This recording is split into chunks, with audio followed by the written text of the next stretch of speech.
Hey, Ellen, one of the things that I didn't get to that I thought actually probably the most important thing that I had to say for your session was a question of longevity of the services, right? Of in Right.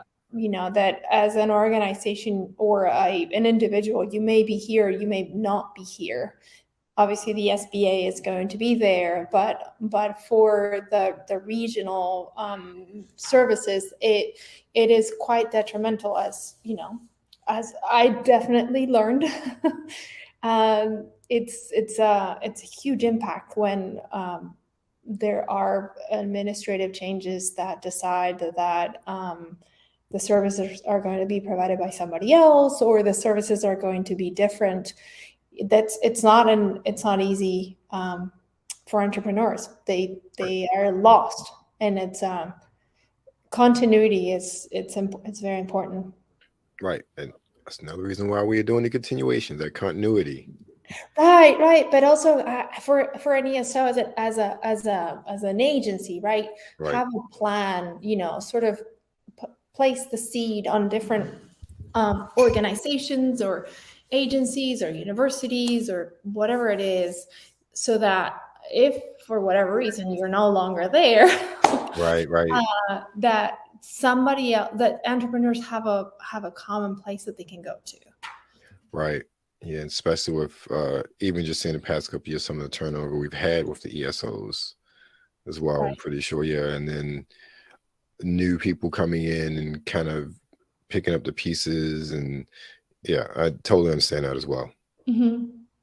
And it's really hard for entrepreneurs. They build a relationship Right. with build a relationship with you, then there's a huge change, so they go and like build a relationship with somebody else, and then there's a huge change again. And I was like, Right. they're like, how does this, how do you they need to make sure that they navigate it so that nobody gets offended, and they have a work to do, that it's not just it's not easy. So Right.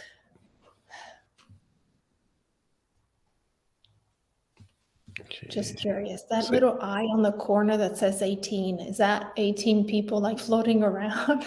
yes, I believe so. See, so we have a question from L.A. Williams. I operate a business community development center. I'm interested in assisting startups with funding for their transitions. Thank you. What steps are needed on my part to become more instrumental? LA, where are you located?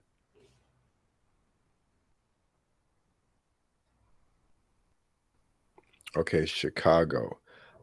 We do have a vast organization there. University of Illinois. Let me see exactly where they're located. I think it's Southern Illinois. Yeah.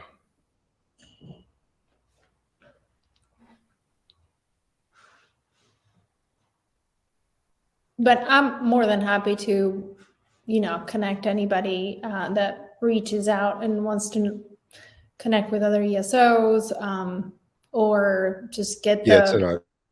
Champlain is where it is. Enterprise works at University of Illinois. Now I'm not sure about Illinois geography, so I don't know how far away from Chicago that is, but I know they do have a statewide reach. So they may be organization for you to contact, to get in contact with, to possibly partner with them for that community business development piece as well. A lot of the ESOs, fast included, are always looking for more partners to assist them in furthering their reach within the state. And let me put their website in the chat for you. Okay, thank you, Frank. 2.5 hours away from Chicago. Guess it's not horrible. All right. Richard has a question. Can you make it a team, not an individual? So as people leave, the small business still has that contact. And I think that goes to what the conversation was before. A lot of that's going to depend on the organization, Richard, and how they're set up. And particularly, I'll relate to FAST and just working with the FAST organizations over the past couple years. You do have some that, based on their structure and their partnership, whether it's university or SBDC, you do have some organizations that are very much are team oriented. Then you have some that you work as a team, but a lot of times they have that one lead person for the SBIRS TTR development, which comes under the FAST grant, in addition to kind of people in the team that are with the organization. They work a little bit on FAST, but aren't dedicated 100% to FAST. And I think a lot of what Maria was talking about is where you have that one or two people that are dedicated for FAST and or dedicated toward that development of SBIRS TTR, and then they leave, while there are some individuals that have an understanding of how the process works.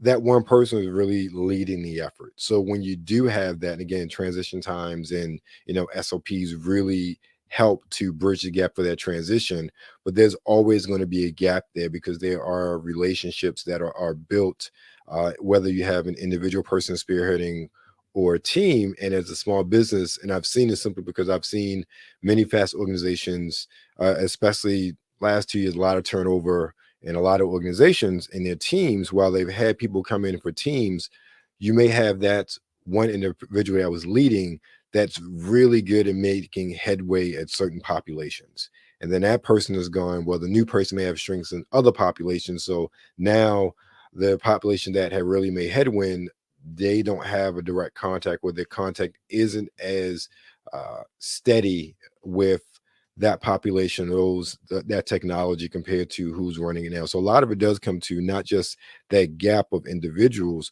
but the strength of the new person coming in as well. Hope that answers the question somewhat. All right, so we have Yolanda. I run a biotech and hard tech incubator that includes labs. We are a nonprofit funded by 4 cities. Curious how to get funding so we could award member companies with non-dilutive funding to cover costs for the space.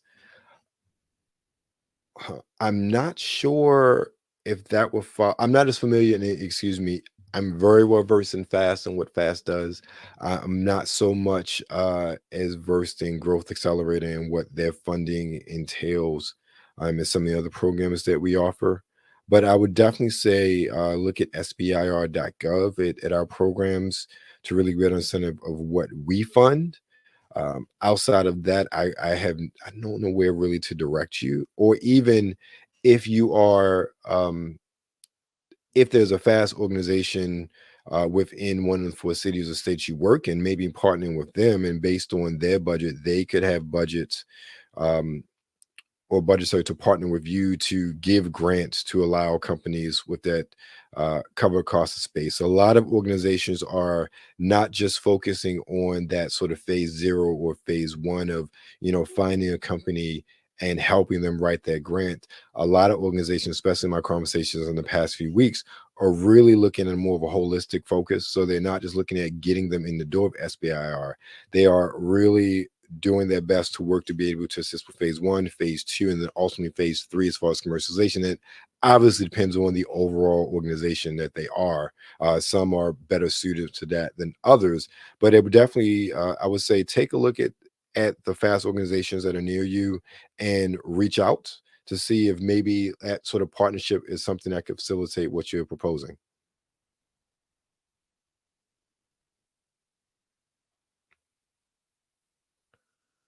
Okay, so I've spoken to Eric from, this is from LA again. I've spoken to Eric from Champlain SBDC, but they referred me elsewhere. Chicago was not in their jurisdiction. Yeah, definitely check the FAST Enterprise Works.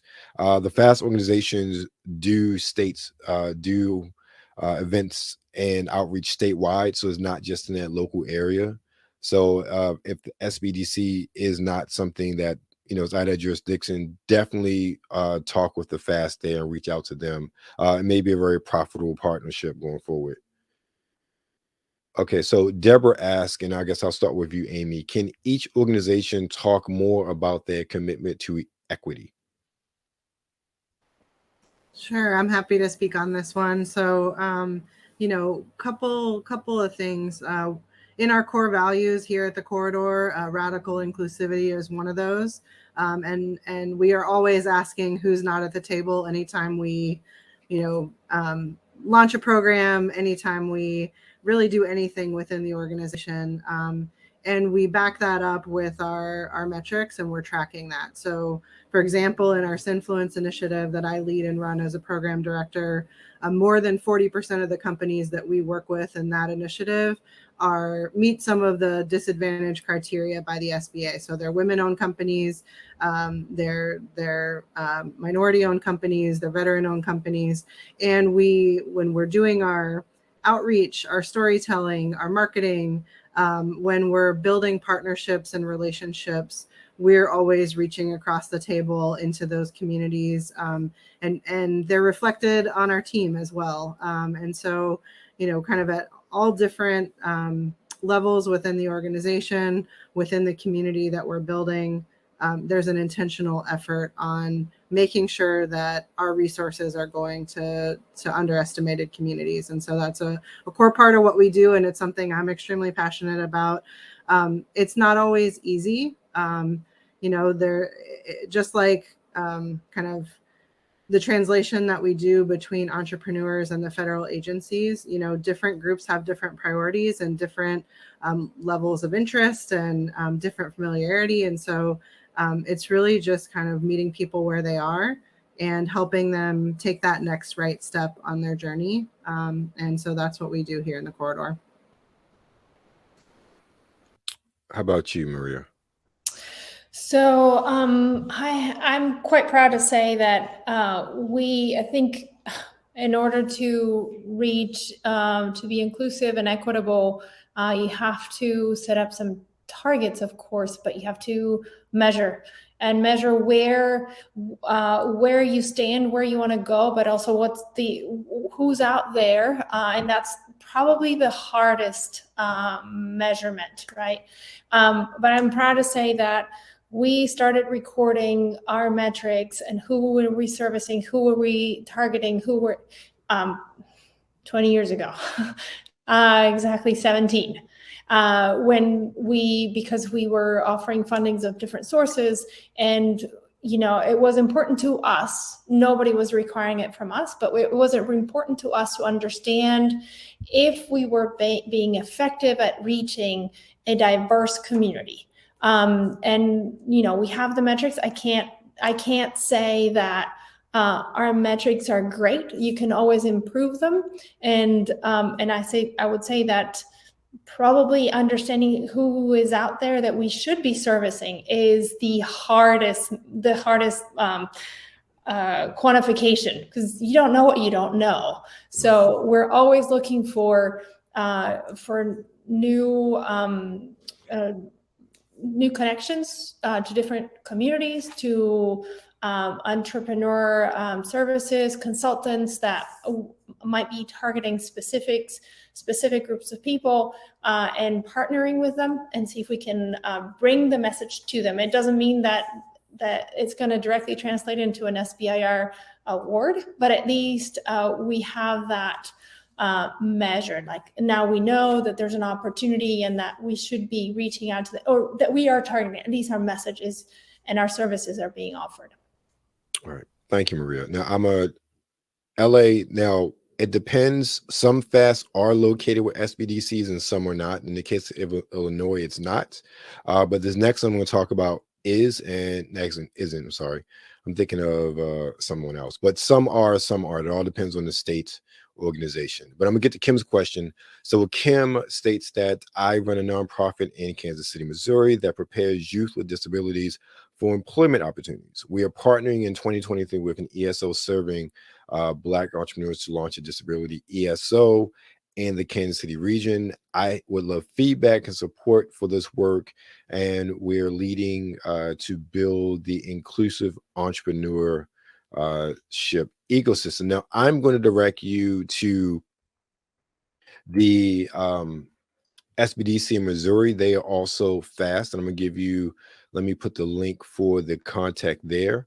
While it may not be specifically SBIR's TTR, depending on what your focus is.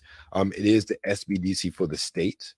And if it doesn't fit into SBIR TTR, Sherry may be able to direct you within the SBDC system in Missouri of possible partners for your event next year.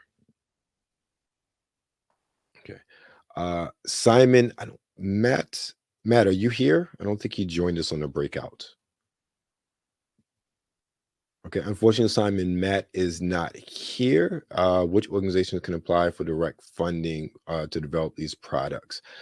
Simon, first I would say is check out SBIR.gov to get a sense of the SBIR organizations and what they're looking for. It can be somewhat daunting, but I would definitely look at NIH, maybe NSF as well. Those were two lead ones I would say you want to look at to see what they are requesting, especially NIH has they have various solicitations opportunities amongst all of the institutes. So it's definitely something to look at from there. But if you go to SBIR.gov, you're going to find basic tutorials on all of the agencies, as well as videos stating what they're looking for and the generalization of the technology they're looking for. Also, depending on what state you're in, I always say, and again, I'm biased, contact your FAST if there is one. There are 43 FAST organizations in the continental United States, and actually, no,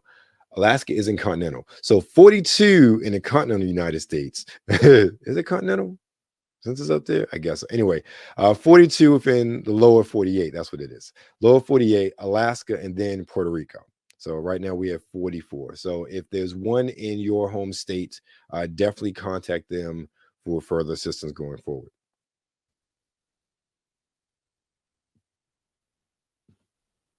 Any other questions? There are 28 of you watching. I'm pretty sure you have questions to ask.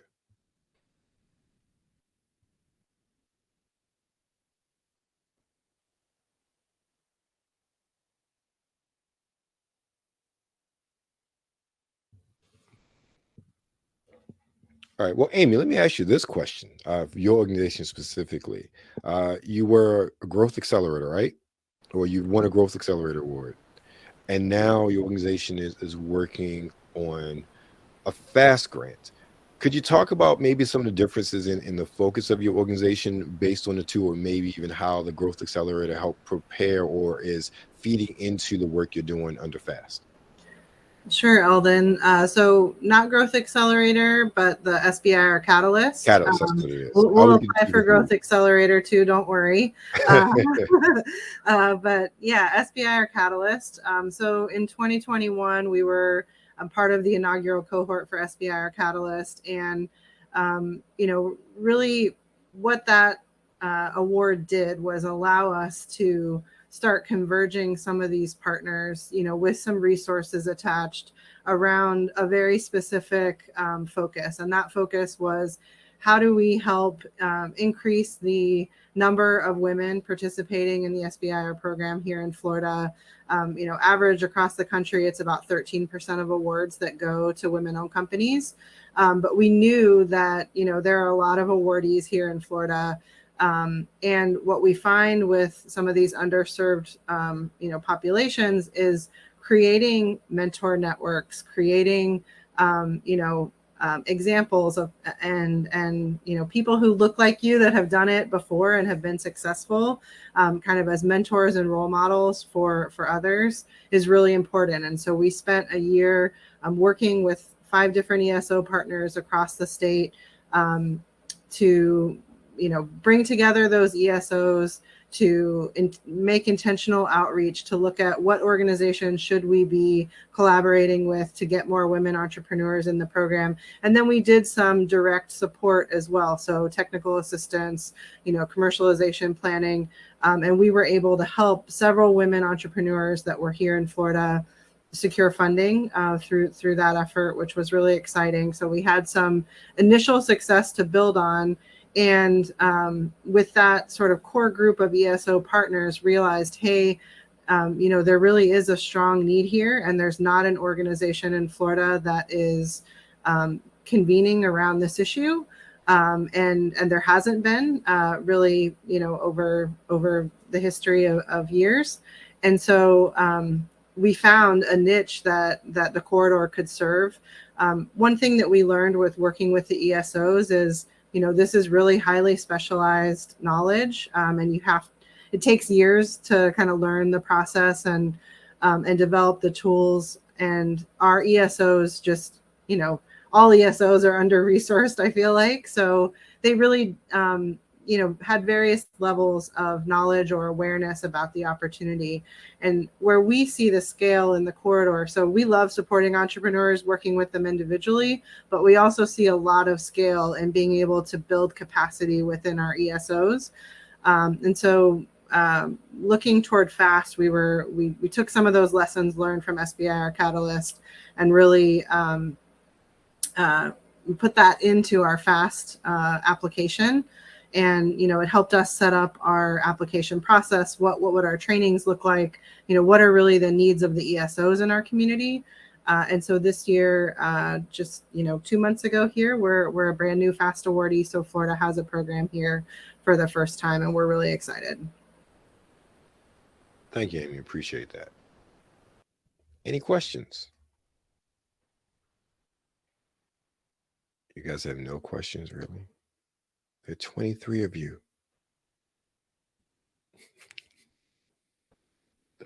All right, well, let's get to some of the questions we didn't get to answer in the panel, since we have Amy and Maria with us. So no. So looking back over the past 3 to 4 years alone, a great deal of effort and innovation has taken place within the government and within entrepreneurial communities to bridge the gap between startups and SBIR TTR programs. Are there any specific things that you can point to being effective in this pursuit?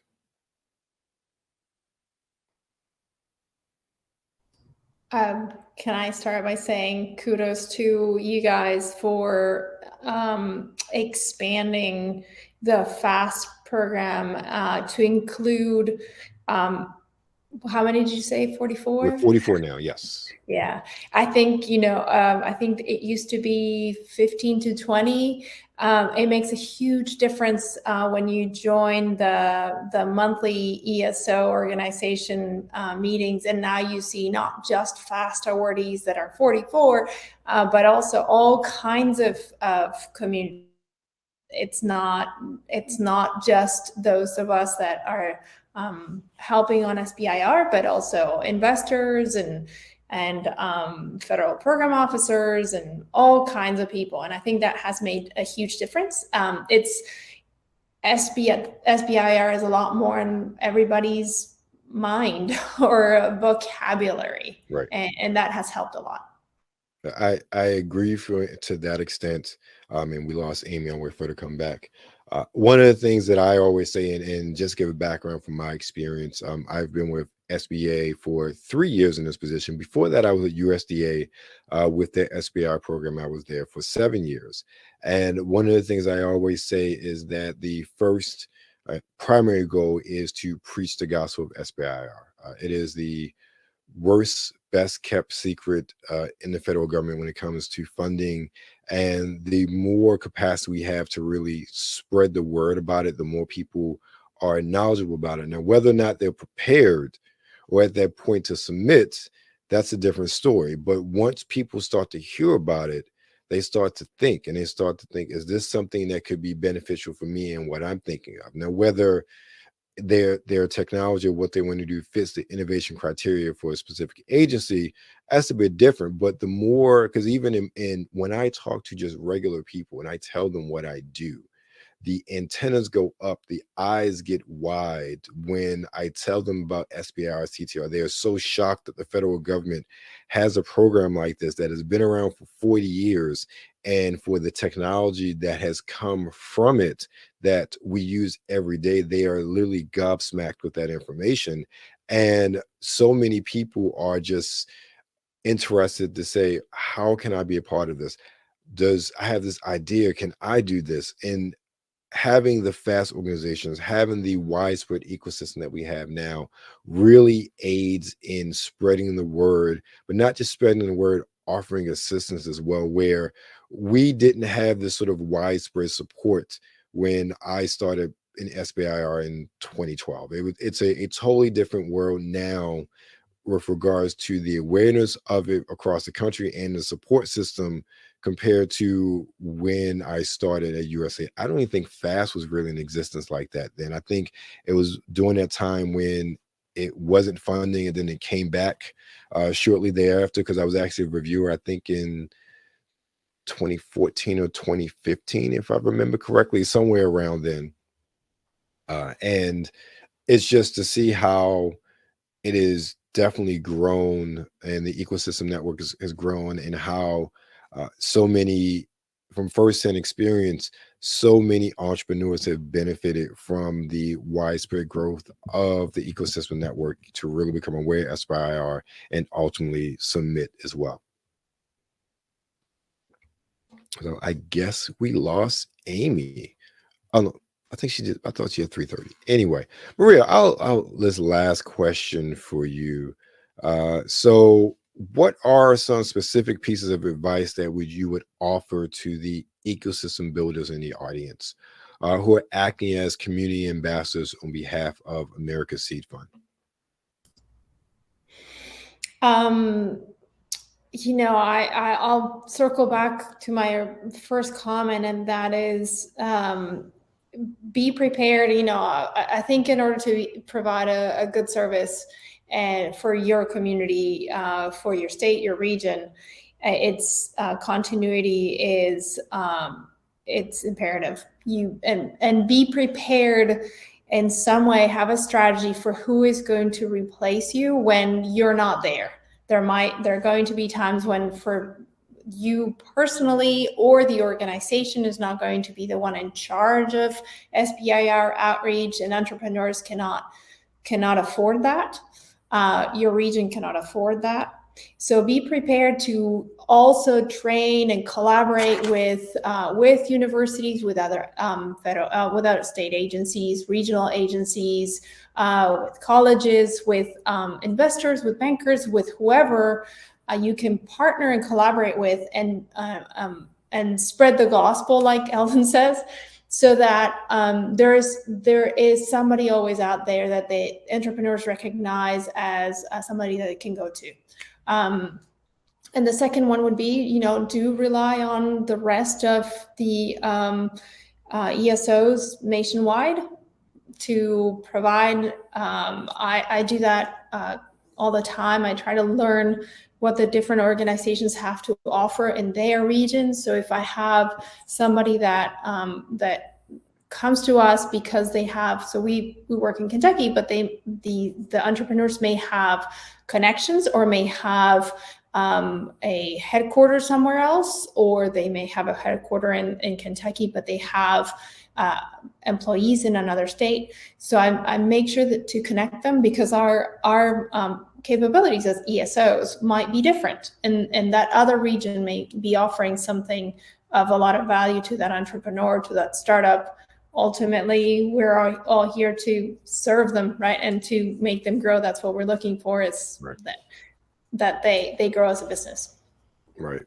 No, I agree, Maria. One of the things that we are seeing, especially, COVID had changed how we do business a lot. But one of the benefits with COVID and the sort of circumstances that we found ourselves in and how we had to adapt was more and more individuals are very comfortable with virtual meetings, virtual technology. I always say that one of the things about COVID is my mom stopped calling me to figure out how to operate Zoom. Once she had to figure it out because she had no choice. It wasn't something she did every now and again. So I always use her as a barometer of where we are as a society, of more and more people being able to utilize digital technology, whether it's from their phone or their computer. And that has allowed ESOs really to partner and network, not just within the state, but also regionally. And again, my experience is very much with the FAST program. Many FAST organizations are partnering with other FAST organizations and other organizations in general, ESOs, within not just a region, but state. We're talking about just Texas, Arkansas, and a lot of those states have collaborated for certain events and whatnot. Same thing as far as Nebraska, Missouri, Oklahoma. There's so much collaboration going on regionally that's even increasing the reach of a lot of the ESOs. And we're not just talking about FAST organizations. The I believe it's the Catalyst. The Catalyst is or growth. I was getting confused. I know Growth Accelerator, one of the two, Growth Accelerator, Catalyst, that was a partnership where you did have different universities, institutions partnered together for that award. So you did have all of those organizations utilizing their resources and doing programming and targeting potential entrepreneurs in that region. So it's really one of those things that has benefited that widespread getting the gospel out, so to speak, but also pooling resources. We're definitely better together than we are splintered apart, and having everyone come together and really having those different expertise, whether it's some organizations are very much more suited for targeting specific agencies compared to others, and others just have better resources, maybe targeting specific minority, veteran, rural women populations. Coming together really allows all of us to make a larger impact with reaching entrepreneurs when it comes to SBIR CTR. So Larry says we use Zoom to do consulting with a lot of clients around the state. COVID did get people to accept the technology more. Yes, it did.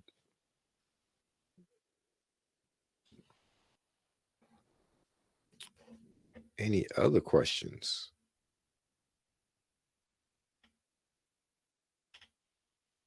All right.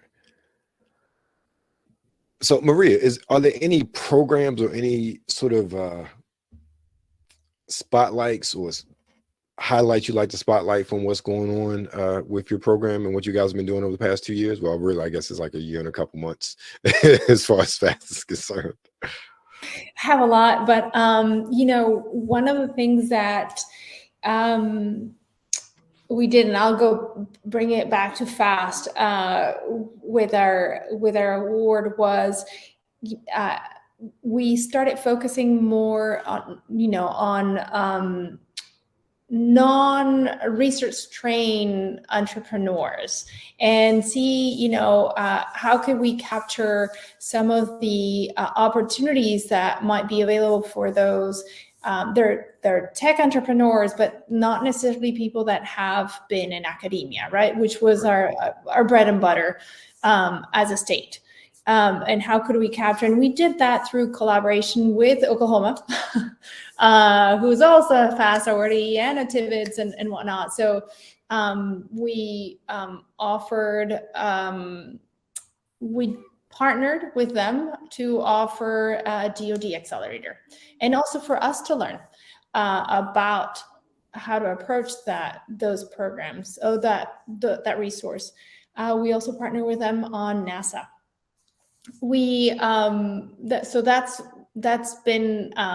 That's been great. It's been very enjoyable because we get to learn as our organization gets to learn about DoD and the ins and outs. Every program is pretty complicated and quite unique, and our clients have not only access to this new resource and these new agencies or components, but they get to learn and they get to do a lot of their business work, and it's an accelerator that holds their hand quite a bit. We are also working internally onto putting in writing some of the mental constructs that we have when we interview companies, newcomers, right? What are all the questions that we ask a newcomer before we decide, where do they stand in terms of readiness, either the technical readiness or the business readiness for a phase 1 or for a phase 2, for example, if it's somebody that is not necessarily a newcomer, but they have worked with us in the past. So for the past or maybe more, 9 months, we've been working on like putting in writing what are all the questions that we ask, that and designing what's that mental construct that we do, and Right. to see if we can make it, we call it the SBIR technical readiness tool and the SBIR business readiness tool, and try to also put numbers. Can we make a metric out of those questions when we decide that a company could use a certain resource? Like, for example, they need some help from when it comes to IP development or protecting, and that without a little more knowledge on how they're going to protect their intellectual property, that first proposal is going to be weak, or it's going to have an easy target. So how do we make what are the questions that we ask, and how do we make that decision internally? So we're hoping to make out of those questions to make a decision-making tool that we can have online, that people do, that it's sort of like a self-service or a self-assessment, and Right. that can potentially, they can come back and take it for the first time, answer all those questions. We get a report, but they also get a report. If they wish to reach out to us, great. If they not, they get to learn that exists, and maybe it will in future iterations of the tool, we can also, for example, we work with some partners in investment. We work with KIPA, which is a Kentucky Intellectual Property Alliance, the Kentucky Commercialization Ventures. So those are resources that might be available to them. They may decide that, okay, I'm going to go that route, or they may decide that they're going to go to the SBDC, or they're going to for certain research. So we're hoping that it's an easy tool for people to assess, to learn what it takes to do SBIR, to do a phase 1 SBIR, for example. Okay. Thank you, Marina. Elena had a question. What are resources available in California for a technology startup with USPTO granted patents? Now, we do not have a fast, Elena, but we do have a local resources tool on the SBIR.gov website. That's the link that'll bring up everything in California, and that goes from growth accelerators to incubators. There are 3 pages worth of possible resources for you. A lot of it is finding the best one for you, and also you can, based on what you're looking for, whether it's growth accelerator, PTAC, SBDC, you can also filter out by the resource type as well.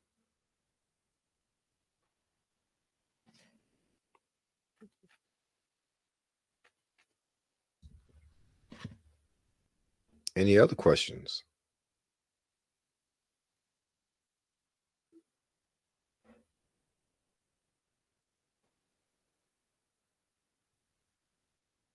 Can I ask a question? Yes, ma'am. So what are the biggest hurdles to reaching out to diverse communities? The And first what are hurdle some is of going the to be solutions? just state demographics. Depending on the state and the demographic composition of a state, your diverse population may be very small and tiny compared to others. So that's always going to be a hurdle. And sometimes, especially that you think of, I say out west, reaching out to native populations, sometimes they just aren't inroads there to really make a big inroad into those populations, get into maybe the reservations of those Native American organizations, really to foster those relationships to, okay, thank you, Jim, appreciate it, to really foster those relationships. So a lot of it, I would say, is relationship building overall. Some organizations have built-in capacity for reaching out to their targeted populations. Others do not. In my conversation with fast awardees, though, a lot of it comes down to really finding organizations that allow them to tap into that specific population's entrepreneurs and innovators. And I think that has been one of the most difficult things across the board, even with those that, didn't get awarded but have applied, even in a lot of their proposals and what they're trying to do, a lot of is really that relationship building with organizations to tap into those populations. That's why for me, I always stress where applicable, really, let me back up. A lot of it's starting a pipeline, something you and both Amy talked about earlier. And really, you start that awareness within the populations. And as it matures, you'll see some fruits of that with those individuals matriculating to those interviews in through those universities, institutions. And we lost Amy. I mean Maria. And from there, we, ultimately get individuals from those target populations, whereas women, rural, veterans, minority, into SBIR and CTR. But the hardest part of that is not something that's quantifiable in one project period or even two project period. That's a long haul sort of endeavor. And I would say that's probably one of the hardest part, because we can't show results on that until years later. Like, hey, we have, made inroads from an ecosystem perspective into these populations in our particular states. And a lot of it too is cultivation. And this is across the board. You have innovators and entrepreneurs that may have really good technologies, but they don't fit anything. They aren't anything that the federal government is looking for. So a lot of it is, even as ESO, really helping entrepreneurs, if not come up with something solely new, tailor what they're doing or what they're working on to fit the requirements or fit what a particular government agency needs. And that's someone, as a former program manager, that's what I say all the time. And I had a little bit of ease being at USDA, where there were 12 different topic areas and it's a lot of wiggle room. It was very easy for me to say, hey, if you go with this focus for phase one, you have a better chance of being accepted and reviewed, if not funded, compared to if you do such a general sort of topic or technology. You focus on this crop, or you focus on this problem, then that's something that can get your foot in the door, and you can always expand in a phase two. And you may have more of that with your granting agencies, where you have a lot more latitude to focus in on one thing and expand. Whereas your contracting agencies, especially working with the ESO, contract agencies, for the most part, are going to be very detailed and specific as to what they want. And if a technology doesn't fit, it's going to be very difficult to transition the technology to fit what they want. So a lot of it is, like I said, building that pipeline and then helping those populations really navigate from really phase zero all the way up until that phase three. And a lot of times that concurrent funding of ESOs impacts, that process, as well as we talked about before, that turnover of organizations and staffing. Thank you, Jen. Really impacts that as well. So there's no easy answer to this, but at the end of the day, it's really just building those networks, because even some of the best organizations have a hard time getting into those minority communities to find those women entrepreneurs, veteran entrepreneurs that really fit the bill for SBIR, STTR. SBIR, STTR is so broad, but it's still very specific when you get to it in what agencies are looking for to fund. And that's probably the hardest part of it all. Finding those entrepreneurs that fit, instead of just finding those entrepreneurs to begin with.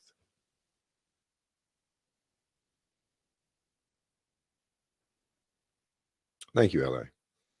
So I can be long-winded sometimes.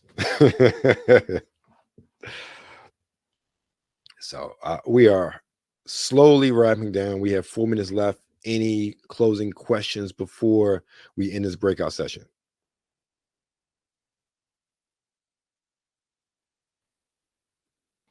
Did I miss Selena's question? Oh, what's a growth accelerator?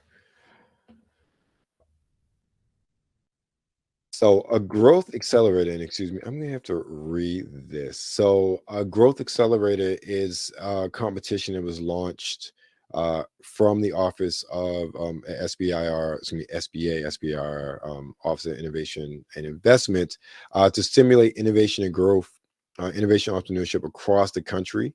So what happens is there are these awardees. It's a prize competition, so it's awarded $5.4 million in prizes to support inclusive entrepreneurship and innovative ecosystem. So in 2021, there were featured 84 winners for the Growth Accelerator and 8 winners for the Catalyst. So with the Growth Accelerator, they propose targeted assistance to STEM and R&D entrepreneurs for underrepresented groups, targeting including women, people of color, rural entrepreneurs. So those prizes are specifically for programs or projects that are aimed to target entrepreneurs of underrepresented populations. So they support a broad range of industries, including clean energy, supply chain resilience, and infrastructure. And so many of them are located within hub zones, and each of the growth accelerators win a prize of $50,000. And the growth accelerators are individual organizations. So you have them in California, Alaska, Alabama, Arkansas, Arizona, really throughout the country. And you can find all of those as well on the local resource assistance tool.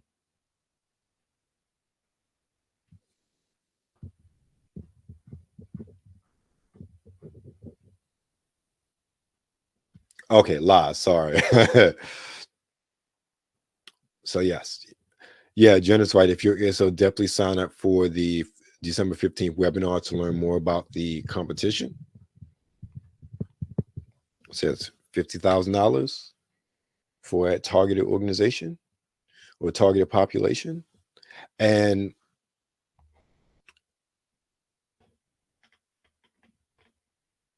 yeah, no, that's Dumb Education, it's Growth Education Catalyst. Yeah. And it's one of those programs that can really assist you with building up your own program when it comes to your ESOs.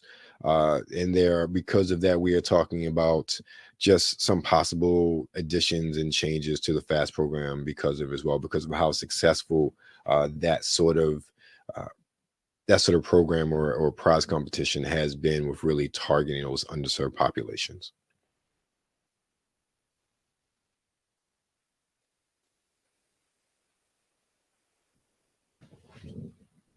All right. All right. Thank you, Jen.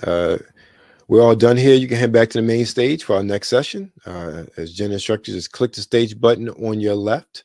No problem, Elena. Thank you, Maria, for your time. We greatly appreciate it. You're welcome. Always a pleasure.